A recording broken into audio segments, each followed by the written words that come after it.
My name is Queen Blessing Ibigesin, popularly known as Black Queen. I'm a Nollywood actress and a filmmaker. I'm the president and founder of Queen Blessing Foundation and the vice president of Association of Movie Producers Nigeria. This afternoon, I want to talk about an interesting issue. Okay, so this guy called me yesterday, and first of all, I think he didn't want to make a voice note, and he decided to call. So I didn't know the number, and so I picked. You know that right now I'm at the peak of the widow support program. So I mean, you know, when you are soliciting for support, any call you see, you just want to pick because you don't know if somebody that wants to donate to the widows that is calling. So immediately I picked. He said to me that, oh, he's sorry, he knows that the rules are you don't call, you just send a voice note. And then I reply that he's very sorry, he's depressed, doesn't know what to do, and then he just wanted to actually talk to me. And I said, okay, now that you have my attention, go ahead. So he then said to me that he's in a dilemma, that he's been dating this lady since she was 17. As a matter of fact, the lady lost her virginity to him when she was 17, and now the lady is about 30 years old. And you know, so they've been dating for, if you remove 17 years from 30, that would be for 13 years, yeah. And that he is 35. Okay, so he said that they want to get married. They have been planning their life to get married. The girl is a graduate already. He is also a graduate. He's working, actually working in a bank, and the girl too is working in an office. I think he said in an oil firm or something like that.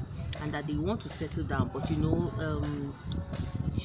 she said the girl is a Catholic, as the parents are Catholic, but he is just normal Pentecostal and all of that. And I said, okay, so what's the problem? He said that the problem now is that he loves the lady a lot, but that the lady will not be able to have children. I said, come on, are you God? What do you mean the lady will not be able to have children? He said actually that in the last few years, they've been having series of abortion.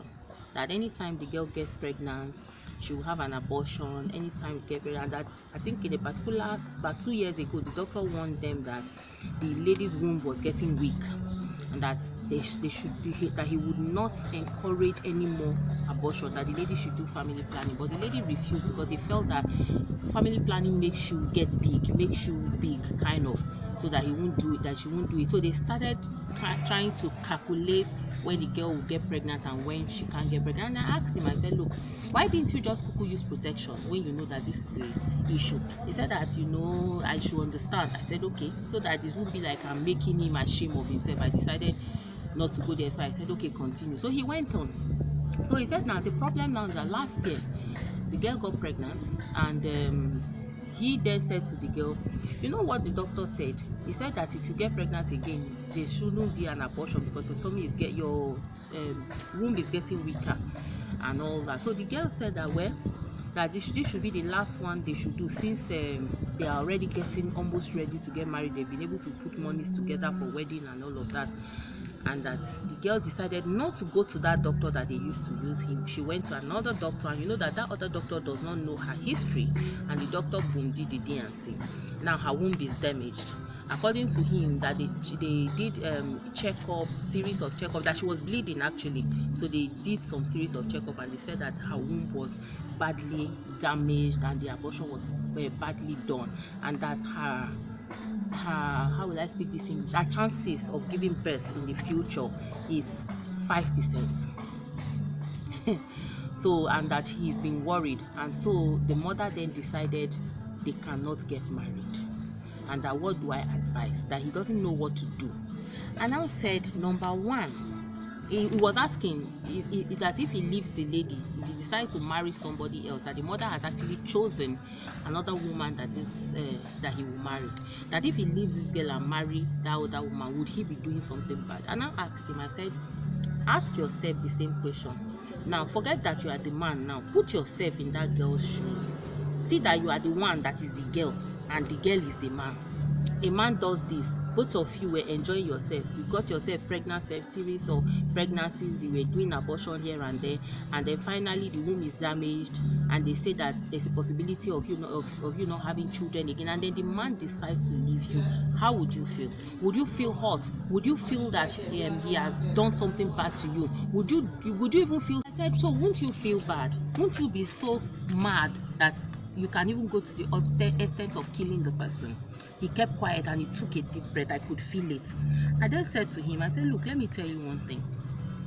it's unfair if you decide to leave this woman, because both of you said she was a virgin when you met her. She was actually not even of age of having sex when you guys started having sex. Now you people have enjoyed yourselves, sote. It is the part now where this bitter pill should be swallowed. You want her to swallow it alone. That's not fair. I said to him, there are ways you can also have children. She is still producing egg. Abi, did they say she's no longer producing egg? People can look at surrogate. People can look at IVF. Okay, they said the womb can't carry a child. Okay, so you can't look at IVF. You can look at surrogate. And I said, so there are so many ways.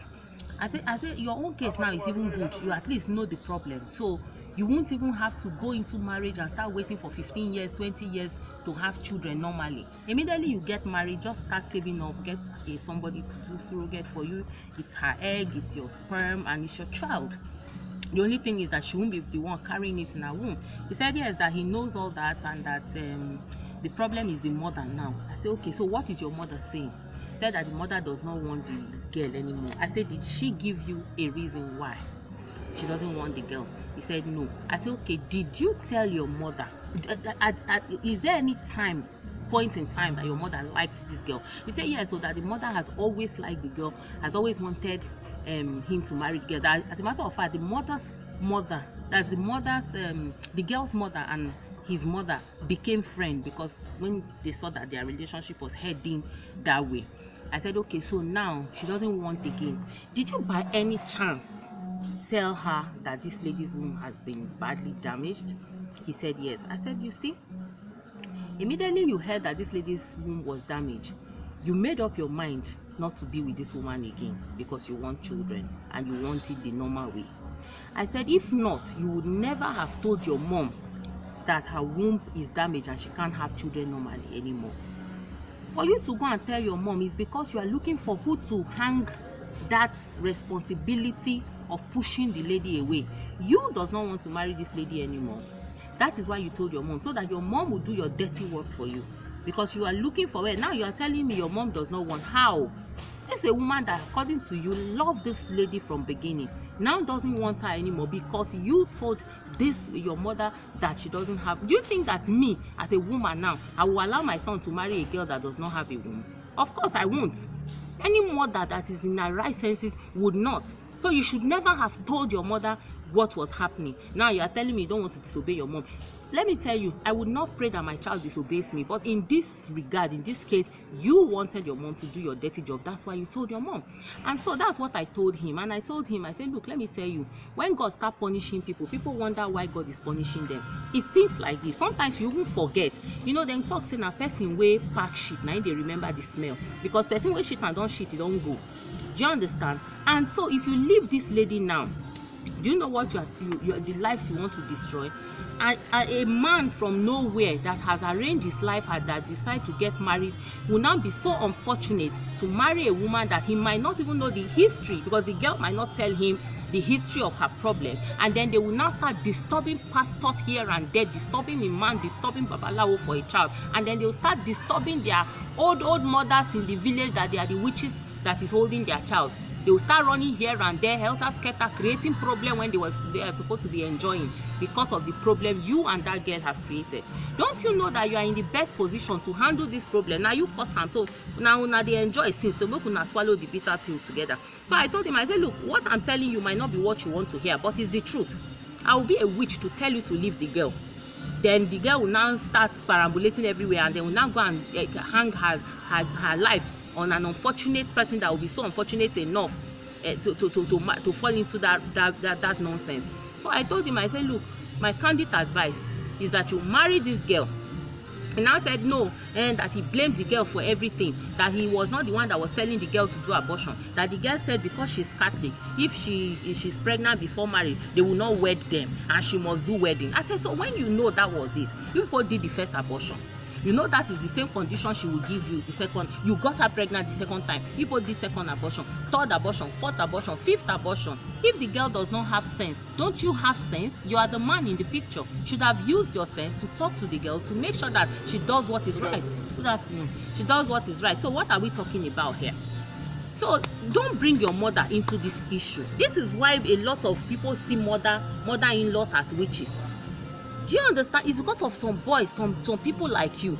When you scatter everywhere, you turn it to put it in your parents' head. No, that's not right. So tell the girl on your own, I no wan marry you again because you no get womb. If you are bold enough to do that and take a walk and see if God will not punish you. But if my candid advice, face this problem yourself. Carry this, because you might even be lucky. Her womb can even reset later, and then she can still have children normally. But the fact that you know the problem, I think things will be easy for you and for her. So that was my advice. So my guys, if you think that I gave her the good advice, or I gave him a good advice, drop your comments at the comment section below. If you think that I was too harsh on him, you can still say the same thing. And if you think that you have a better advice for him, whether he should marry the girl, because forget about him saying I don't want to disobey my mom, all those ones now wash. He's just putting that thing on the mother's head. Okay, so if you think that he shouldn't disobey his mom, or he shouldn't marry the girl, or he should leave the girl and take a walk, because according to him, he's now blaming the girl for the fact that she's a Catholic and she was the one that said she doesn't want children before marriage and all of that because she wants wedding and all that. Drop your comment at the comment section. And also don't forget that the Queen Blessing Foundation Widow Support Program, it's on the 14th of February, less than a month away. If you haven't supported us, please, the time is now. And if you have been supporting us before, God bless you. And for those of you who have lifted a finger to send us one thing or the other, I pray for you that you will never lack. The hand of the giver is always on top. Your hand will always be on top. Come on board, let's do this together. As you know, this year the Widows Program goes to Zaria in Kaduna State. If you are in Zaria, just send me an inbox message if you'd like to be a part of the program, and I will send an invitation your way. And if you're an entertainer in Zaria and you like to thrill the widows with your talent, be it comedy, be it music, be it dance, please come on board. Let's do this together. If you are a media person in Zaria and you'd like to give us media support, media coverage, please come on board. Let's do this together. I love you guys.